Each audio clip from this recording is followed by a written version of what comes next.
Hello and welcome to Builders, the podcast where we explore how leaders transform industries with innovation and strategy.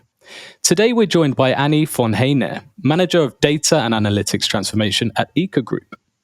Annie specializes in using analytics and AI to drive business transformation and align teams across tech and business.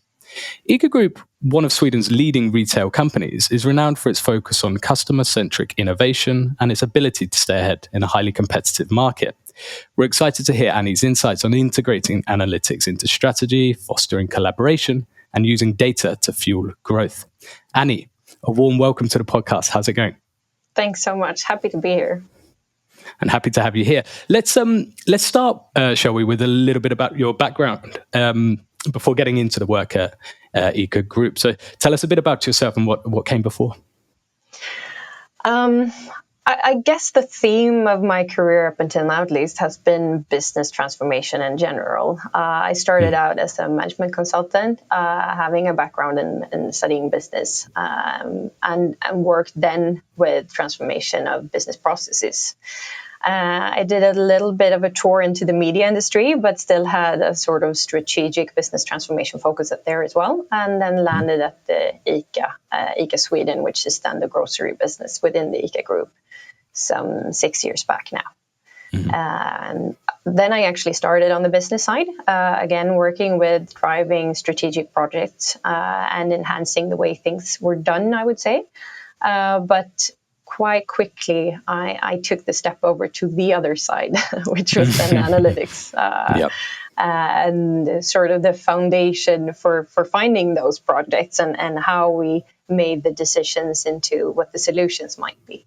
So that's why I ended up in analytics as such.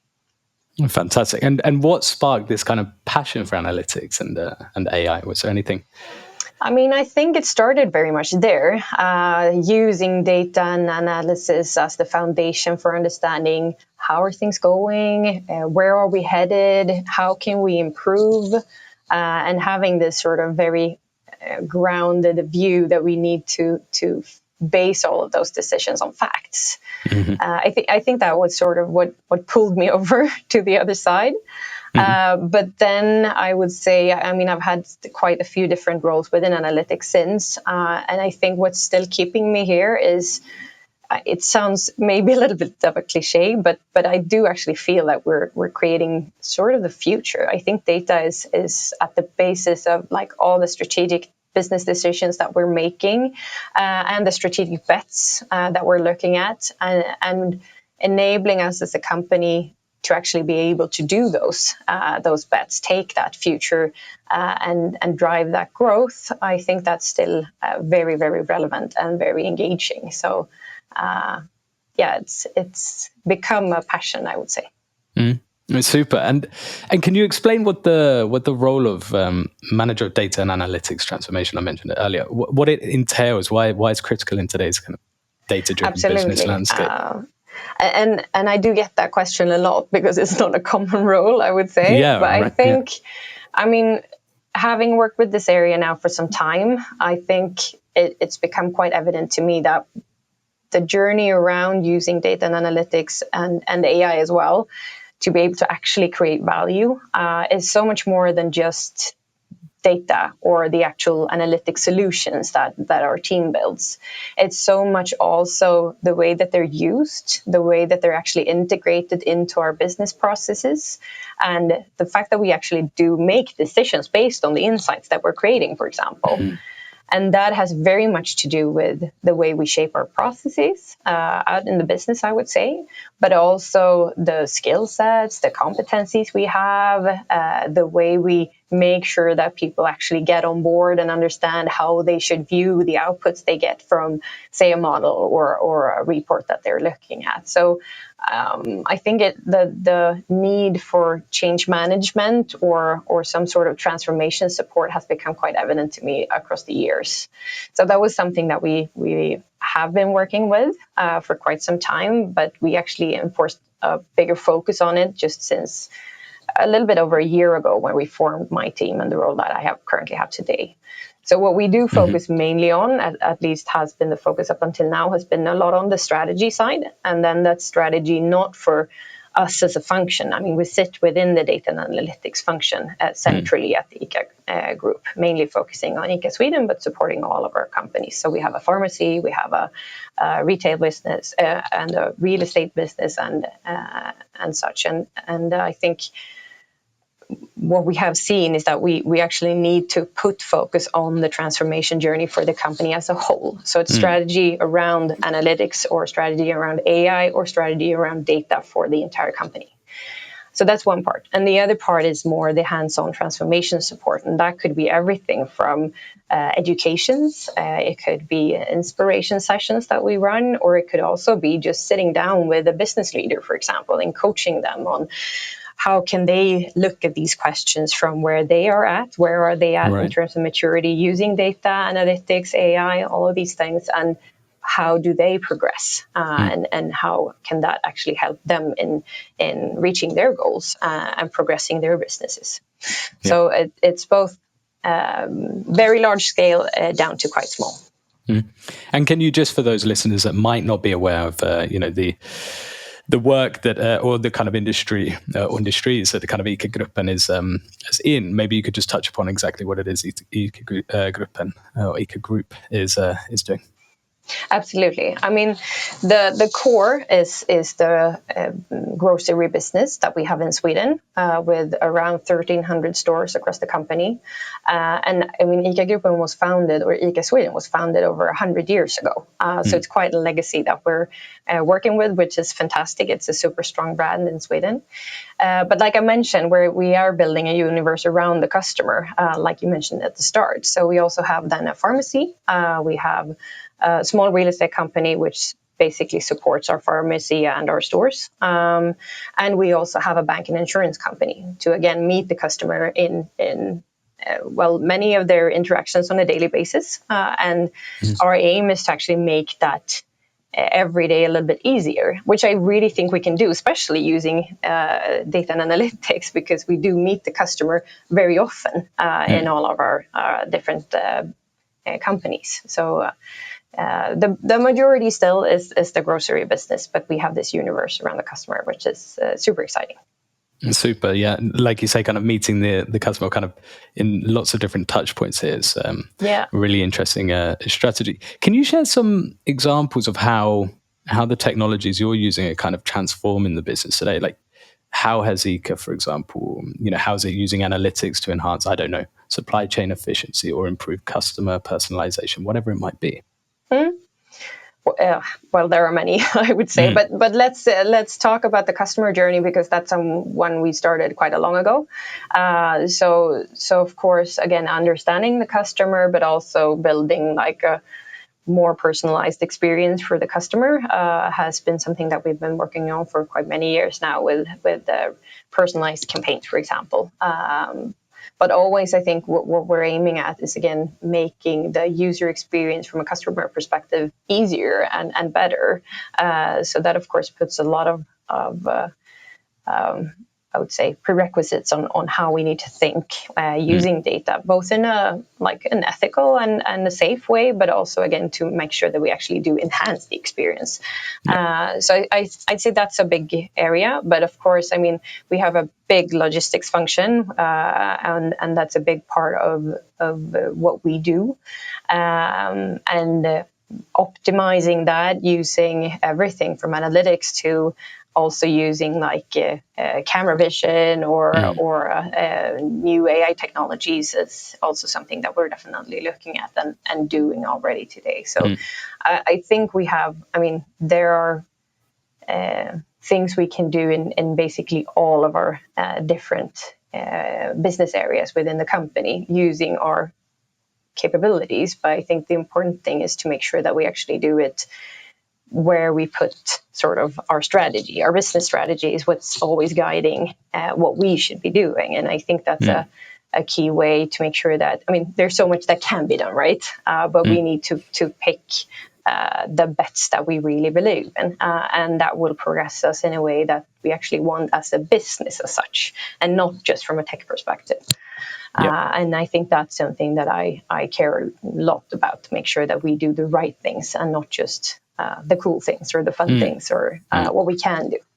Yeah, Yeah, no, that it makes sense. And you've mentioned the word strategy quite a lot, and it's interesting to kind of talk about analytics as, you know, as a potential strategic asset for companies. I think, like, why for you is it important to look at analytics as more than just a tool, and rather as like a strategic asset in this business transformation? Mm. Well, I think it's connected to what we were just talking about. I think there are two sides to it. So one is just this, that we need to make sure that we actually do the right things that actually enhances our market position, that puts us, again, we have a business strategy, and that's what we jointly should be looking to actually deliver on, right? But I also think that on the other side, we need to understand what the solution space is when it comes to using data and analytics, and that evolves super quickly, and it's not going to, it's not going to be slower tomorrow, right? So we need to make sure that we actually have this sort of, it can't be siloed, the strategy and then what we do within analytics, but it actually has to feed each other. So we have to make sure that what we do using data and analytics is delivering on our business strategy, but the solution space and what we actually can do can actually impact what the strategy should be like. So we need to make sure that those two actually talk to each other. So it's both in terms of understanding, okay, so can we deliver on the business strategy as such, and what does that take in terms of resources or competencies and capacity that we need to deliver on that strategy, so that it's not connected to the actual real world and what we can do. But again, I think what's important is also the fact that it actually can change what the business strategy is. Again, with the new possibilities that are coming, especially around AI at the moment. And I think that to make sure that actually can feed the business strategy is also super, super important. So we have to get that sort of sync between the areas. And the only way to do that, I think, is to make sure that that's part of the strategic conversation. So that's something that I think is key. Yeah, it's really, really interesting. You mentioned it being part of the kind of strategic conversation. Are there any kind of specific practices or structures, perhaps, that you found effective in fostering this kind of collaboration is between kind of analytics teams and business and the business side, essentially? Like, how does ICA ensure this kind of cross-functional alignment, essentially? I think it works on different levels. One is, of course, very much depending on which company you're in, but for us, it's using the business planning processes that we have to ensure that we actually sort of make an alignment across functions in terms of, okay, we're planning this, can we do that? What resources do we need? So very structured in terms of planning processes. That I think is one part of it. But if you scale it down a bit, I think the just in maybe enforcing, but rather building that sort of collaborative culture between analysts and engineers on one side and maybe business users on the other is sort of key to make sure that we actually can build the right solutions. Because I've seen it happen a couple of times when we have too much of a void between, that it becomes some sort of order or like something that we think that, okay, this is what I want, I'm just going to send it over to the analytics team that can, and they develop something and then it comes back and it's perfect, and then that never happens. We're not building a standard solution. That's the fantastic thing of having actually own researchers that can develop solutions, because we can tailor make things, and to be able to do that, I think it's so important that we're not working on like an order, but we're rather solving problems together, so that the discussion should be around which are the business problems that we jointly are trying to solve, rather than this is an order that I make and I send it over to someone else and want them to develop something that I hope is going to be right. Both because it is very difficult to make that happen. What is right, but also because I think that usually, a talented data analyst or a talented data scientist or engineer, they are really good at actual problem solving. So if you don't give them the problem, but rather like, okay, I want the model to do exactly this, then you're not using their potential. So they have a lot of potential that then is just wasted. And I think that's something that we honestly cannot afford. We need to use their capabilities and capacity into actually solving the really difficult problems that we need to solve. So I think that to me is also key, that we get that interaction on team level or even on an individual level, and build that understanding from both directions, both understanding of the business context and the problem we're trying to solve, but also on what type of data do we have? What can we do with that data? What are the limitations to the solution that we're developing? How should you look at the result? How should you use the result to actually make the right sort of judgment or making the right decision based on the, say, insights you get? Yeah, no, I think it's a really, really good point, and a lot. I think all businesses can kind of take inspiration or, learn from starting with the problem, right? Making sure that any kind of ideating and iterating is involving the right people at the right time. I guess you can always have. There are a lot of routes to a potential solution, but it's about choosing the right one for a given situation as well. So I think it's a really, really interesting point. But talking about, you touched upon a couple of like smaller challenges there. Have you seen, like, what challenges have you seen arise when these tech and business teams maybe are not aligned? How can organizations overcome these challenges, generally speaking? I would say solving the wrong problem is probably one of the first that might arise, because again, I think it's too difficult to understand all the details that you need to know, either about the context that your solution should be sort of put into, if it's going to create value, if it's a business process, or if it's a specific decision we're designing, or and also to understand again how you should use the solution. So I think it's super easy to solve the wrong problem unless you have this type of close interaction. I think another part is also not being aligned on, say, how long is it going to take? What is the actual output that we can create? And how can it be used? What's the user experience of the thing that we're building, for example? All of those things are really difficult to actually deliver on if you're too far away from each other. And again, I think that the maturity journey around using data and analytics also sort of builds on creating this butterfly effect, so the things that you're actually developing. So you're working together, you build maturity both on the business side in terms of using the data or the analytic solution, but also on the tech side in terms of understanding the business and the business problem we're trying to solve. And I think that if we don't do that in the development projects that we're running, then that's not going to happen, right? So it's also a sort of, it's one thing is the individual delivery as such, but the other is the actual maturity journey on a whole, on a company level, that we need to also sort of inject in all the things that we do together. And to overcome it, I mean, I think alignment of goals, I've said it a couple of times, but I think that trickling down from the strategy, making sure that we're actually aligned on this is what we're trying to achieve, and that's why it's important.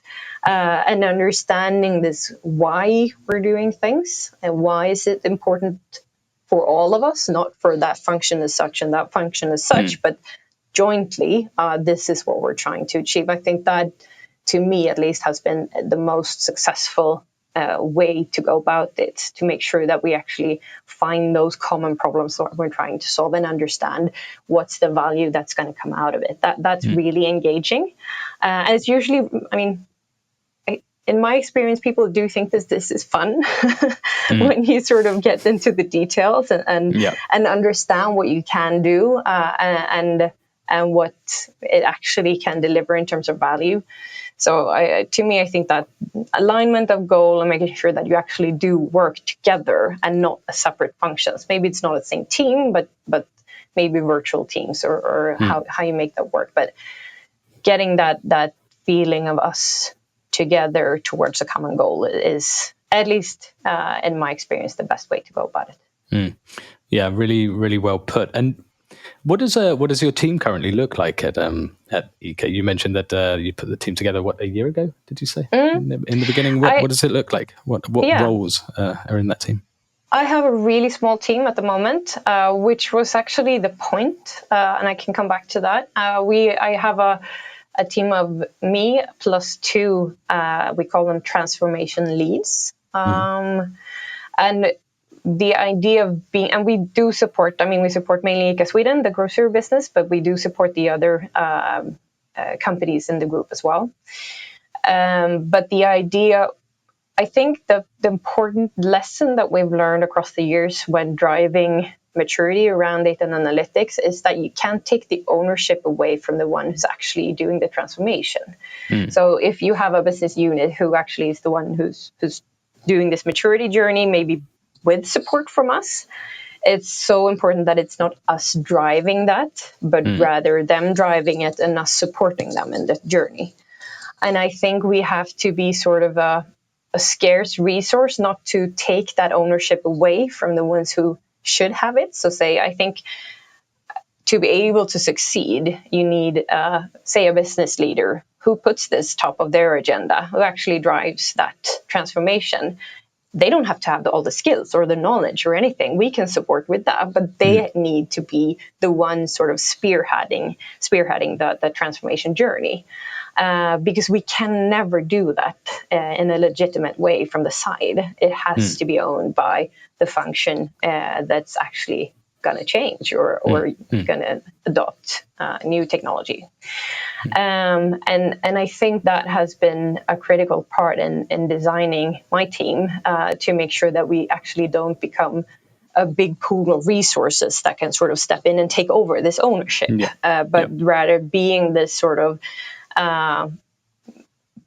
coach or guiders, or also we can go in and be quite hands-on in terms of how we can drive the transformation and support, but not taking over the ownership of the actual journey as such. So far, I think it has been good. It becomes more sort of a coach and a partner in driving the transformation rather than driving it for someone else, because again, I don't think that's possible. And talking about the process of transformation in itself, I'm interested to know just like how do you approach transforming a business with analytics and AI? Like, what does the process look like? Where do you start? I know I'm certainly not saying like there's one size fits all for all companies, of course, but how at ICA, for example, do you do this? Is there like a trusted framework, for example? Or? I think to me, there are two dimensions that we usually sort of work from. One is maturity. So when we're talking about maturity and using data and analytics, usually you just want to start by knowing, so what happened? What has happened in my business, say? And then you can sort of go from there to saying, okay, why did that happen? That gets you a little bit deeper, and perhaps you can make other decisions as to, okay, how do we go about getting this better in the future, or solving that problem, or whatever. And then you can progress to, okay, so what's actually going to happen tomorrow? How can we sort of say something about prognostication of the future? And then if you advance even more with advanced analytics and AI, then you're starting to talk about like, how can we actually make that happen, the thing we think is going to happen tomorrow, right? And I think that, of course, very much depending on what type of company you are, very much depending on what sort of maturity level you're at, but it's hard to jump steps in that ladder. You have to sort of start from the basics. You have to start with understanding, okay, so how are things even going?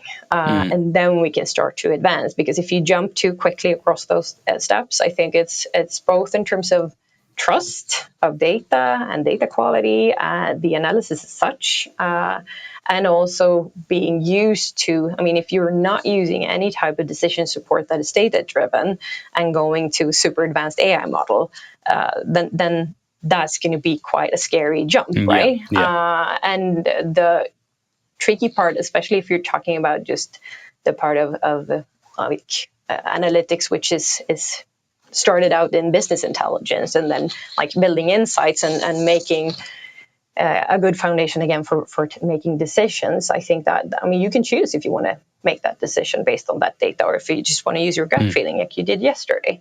And then you sort of have to understand that that's a maturity that you have to grow over time, I think. So that's one side of it. The other sort of foundation that we usually use when we are talking to different businesses or process owners or such is that we talk about all the different aspects of data, technology, processes, and people. And you have to make sure that you actually put a plan on all of those 4 pillars, because you can't just work with one. Maybe you have to start with one, or maybe you have to start with a few. It's hard to start if you don't have any data at all, or if you don't have like any type of solution to use that data.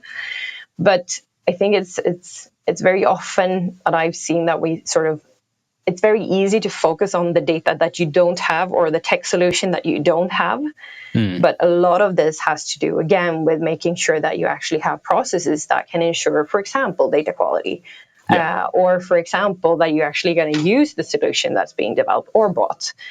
And if you have the competencies and the skills in your organization to actually, again, leverage the output that you're going to get from the data. And I think it's important to understand that the change process of again, redefining our business processes, for example, especially for a big company, or updating the skill sets across large business units. I mean, that's going to take a lot of time. So it's quite, I mean, you're going to have a really long journey if you wait with those types of aspects and just start with the data, right? And then, I mean, again, it very much depends on where your starting point is. But I think that many companies have invested a lot in data over the past few years. And I think that this change sort of journey around adapting actually business processes and people is something that perhaps have sort of you push that a little bit into the future, or thought that maybe it's easier than it actually perhaps is. But again, it depends very much on what type of company you are. But I think it usually helps to sort of structure your discussions around all of those 4 pieces, and then you can build a roadmap or a transformation journey around that. I think it's quite a good start. It makes sense. And I think we've been talking a little bit about kind of, these change processes, but also kind of starting with the problem, assuming there is a problem, but there's also kind of opportunities for growth and innovation here as well. Can you share any kind of example of a surprising insight that you uncovered through analytics? Wow, that's a tricky question. I mean, many which might not be so super advanced, but rather just, I mean, I think that having worked close to analysts for a couple of years now, the understanding they have of the data, and scientists as well, and that the things they see are usually so much more than we ask for. And I think, again, being able to use that and leverage their insights is usually where you find those sort of wow moments. Okay, so we can actually do this instead, or we can actually understand our business in this way, or this is not working, but we thought it was working. Or we're measuring this KPI in a way that actually isn't portraying the real world.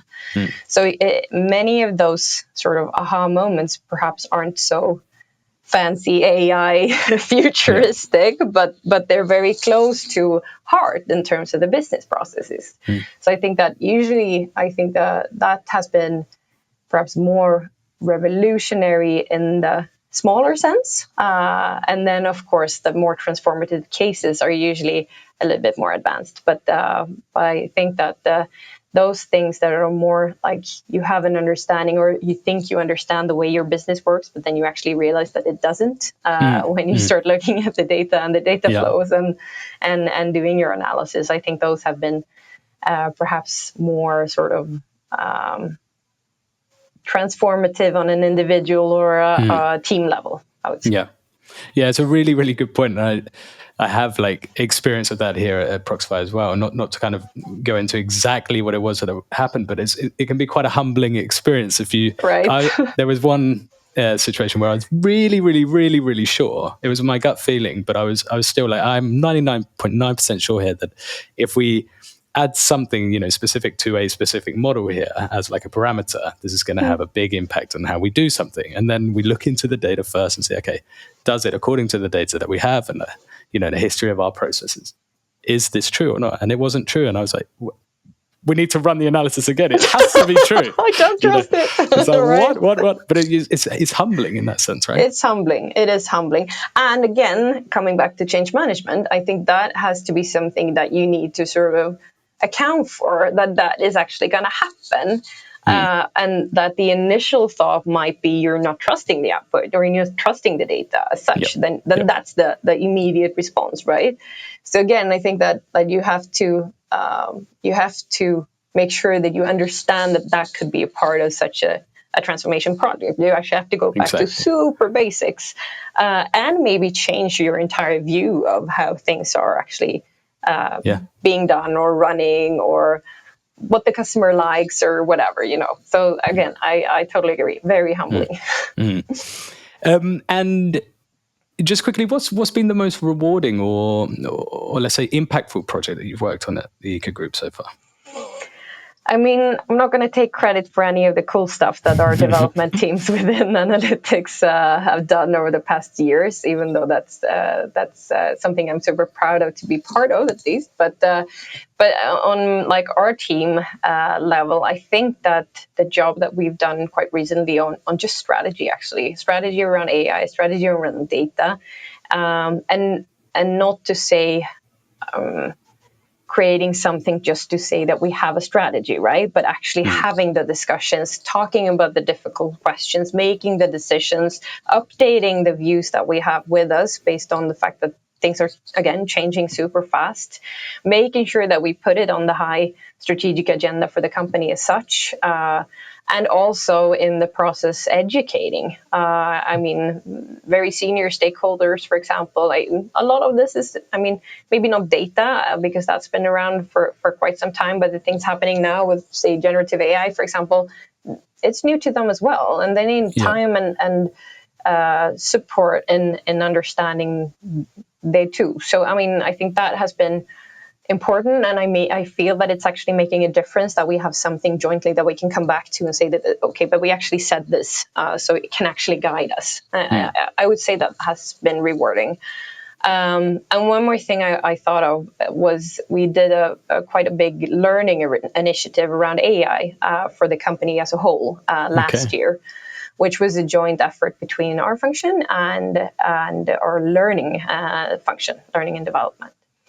And that was something that we aimed at all the employees within the headquarters, so that we could sort of build broad understanding, getting excitement up, but also talking about, of course, the limitations and the risks connected to using generative AI, and trying to sort of build a common understanding of what is this, what do we want with it, how should we work with it, and trying to enable a large part of the organization in using that. And I think that also sort of gave us a really good foundation for going into this year and see how do we actually take that forward and progress based on that. But I think the fact that we've been able to get it to big scale, big excitement and engagement around the topics, super much helped, of course, by the hype in general, but still it puts the light on using data at the foundation. I think that has been super rewarding, and many good conversation on, again, a strategic level has come from that. Fantastic. And really nice that such initiatives are kind of touching the company as a whole, right? And this kind of touches a little bit on maybe culture at a company as well. I'm a little bit interested in this like leadership and cultural aspect here as well. What role do you think leadership plays in fostering this kind of data-driven culture? How can leaders, for example, kind of support analytics initiatives? I mean, I mentioned it a little bit before because I think that it's so crucial. I mean, it's not something that can be driven or owned on the side, I would say. I think you need to view analytics as part of how you develop your business, how you succeed in the future. And as such, you need to, again, depending on where you are at and where your organization is at, you need to understand what is the journey for us. What does it look like on all of the different levels that I mentioned before. Where are we at? I mean, not in detail, but are we in a good place with our data? Are we doing that in a good way? Are we working with our data quality? Is that part of how we actually run our business? Do we have the solutions that we need, the technical solutions that we need, or what's the future of that? Where's that going? And again, it's exploding right now, right, with all the generative AI functionality that's been developed. So you need to have some sort of idea, at least, I think, as to what's going to be the impact on my organization as such. I think you also need to have a view on where are you at in terms of your business processes and your people. And I know that's asking perhaps a lot from a business leader, but I do think that this is one of their top strategic areas that they need to understand, perhaps a little bit more than they're comfortable with. Saying that, I mean, technology is maybe not the first thing you think about in a business leader, but I do think that this is very, very close to business technology that you actually do need to have a view on, at least on a top level. And that's just your journey and your understanding of it. And I think your role as a leader has to be to make sure you actually do put it on the agenda.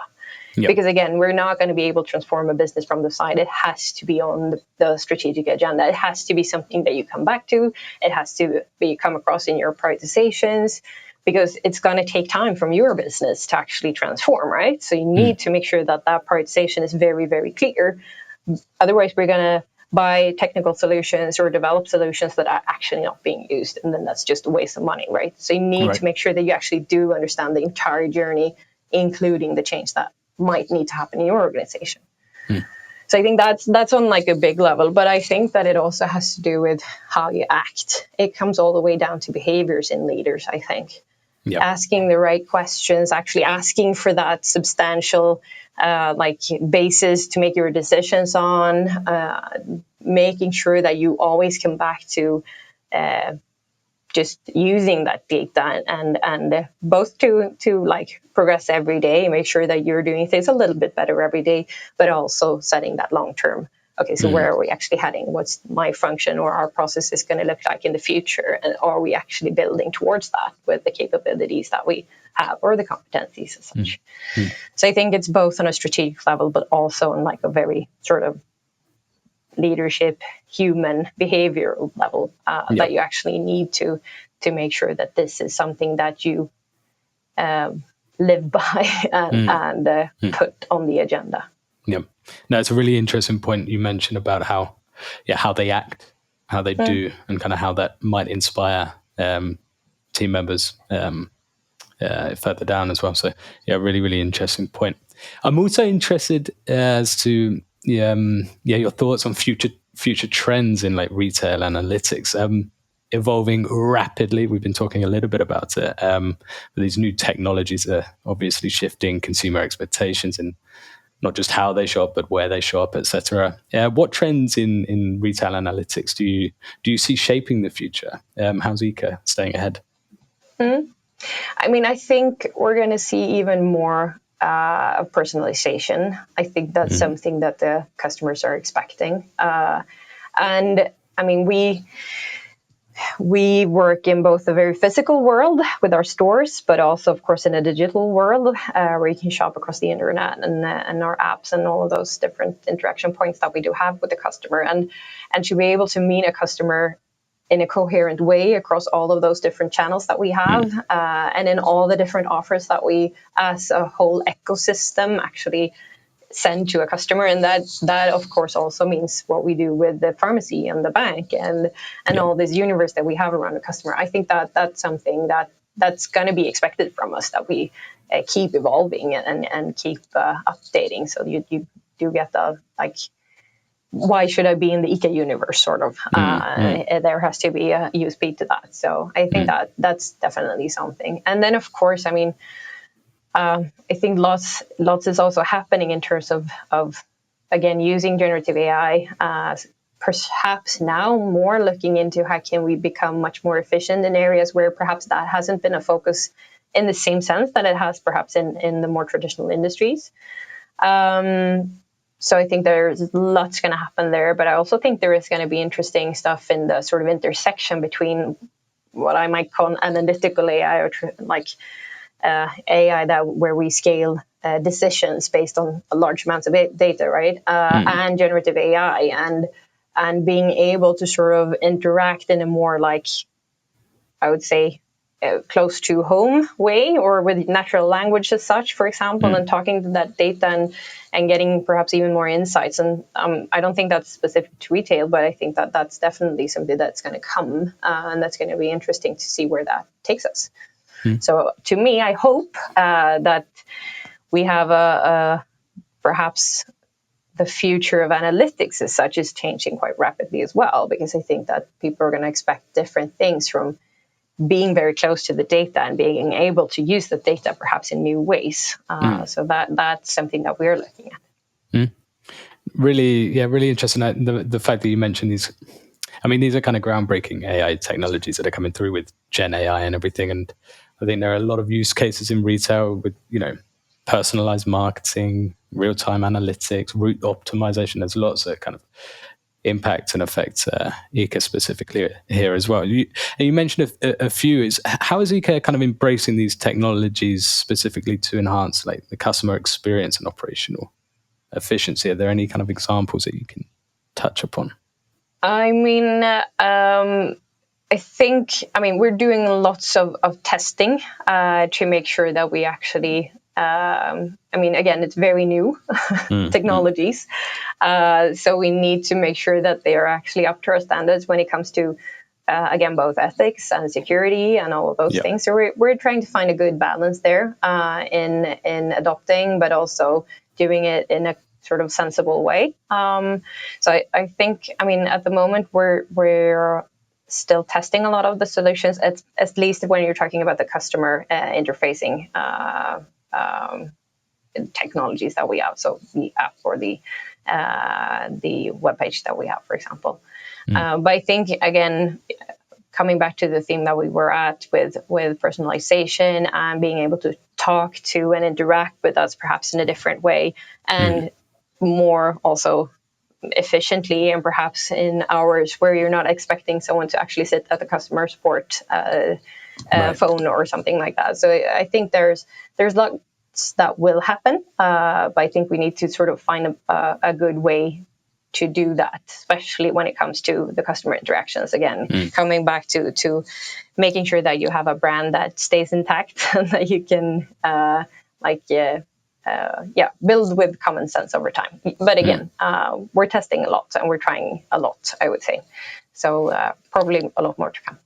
Yeah, I can imagine. And you mentioned it earlier as well. It's one point that I think, well, probably a lot of people here in Sweden, I'm based in Sweden too, where, this EcoGroup and as a whole, you have to try and stay coherent across different kind of product offerings. You mentioned earlier the bank and kind of insurance, and not just the grocery shopping. So you've got a lot of different products or touch points for these customers where you want to stay coherent, right?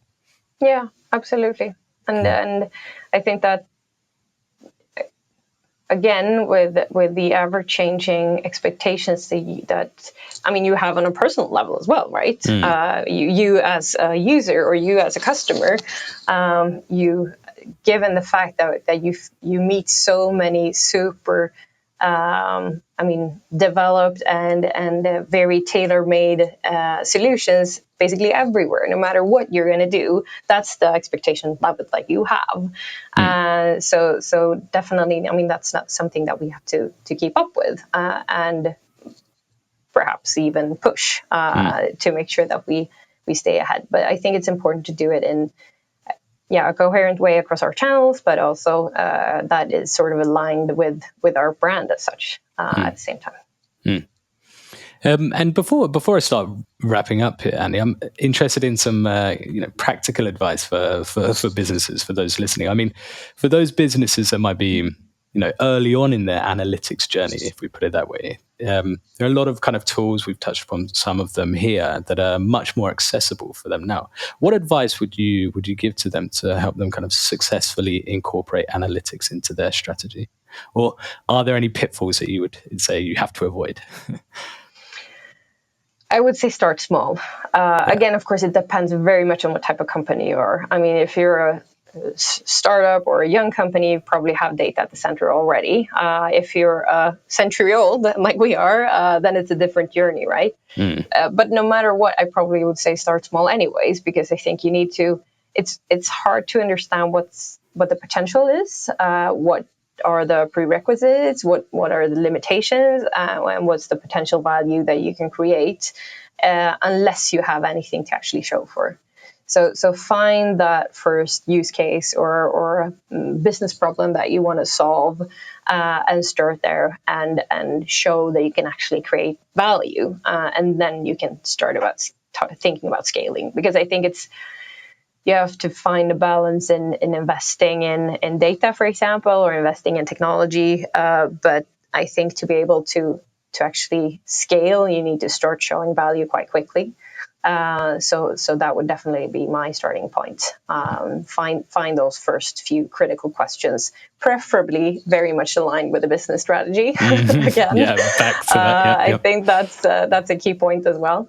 And show what you can do. Basically, I think that's the best starting point. And again, I think not trying to get too advanced too quickly, even though that's very sort of enticing and that you might want to. But I think it's usually, at least if you're very mature, I think just getting access to the data is usually a relief usually to those wanting that data. So start small, I would say. Sensible, good advice. And on an individual level, what advice would you give to others working in analytics who might want to make a bigger impact, or how can they kind of future-proof their careers in this field? Again, I think making sure that you actually solve the right problems, the problems which are actually up on the strategic agenda for the company as a whole, and not staying at just delivering what you were asked to deliver, but rather really solving those core problems that the company as a whole needs to address. I think that's the key. And showing that you can, because again, I think you can invest a lot of time and money in building sort of the foundations and the prerequisites that you need to be able to work with data, but you cannot stop there. You actually have to turn that into value, and do it in the right places to be able to progress and mature as a company. So I think finding those key problems is absolutely essential to build a strong foundation for the future. Both, again, to create that value, but also to make sure that people actually understand the value and will value it going forward. So I think that's key. Really interesting, and very, very well put. Before I wrap up here, is there anything you'd like to add? Good question. I don't know. I think not giving up is kind of a theme. No matter which sort of position you hold in a company, if this is something that you think is something that you're perhaps lacking or not working with well enough, there are so many things that you can do, but some things are going to take time. I mean, changing business processes or building data quality or building just common understanding what analytics can do or AI can do, it takes time. And you need to sort of make sure that you can drive that agenda across not just a short, like a quarter or a tertial or whatever, but you need to have that sort of long-term vision where you're going with this, and again, make sure that it's aligned to what you as a company want to achieve, and not you as a data function or an analytics function. But it's solving those joint key problems that you should look to. Yeah. All right. Well, it's been really, really interesting to hear your perspective here on like aligning analytics with strategy, fostering collaboration between business and tech teams. So thanks so much for joining us today and sharing. Really, really valuable. Thank you so much. So happy to be here. Thanks. And to our listeners, we hope you enjoyed today's conversation. Please don't forget to subscribe to Builders for more stories and insights from those shaping the future of business and technology. Thanks again for tuning in, and we'll see you next time on Builders. Ciao for now.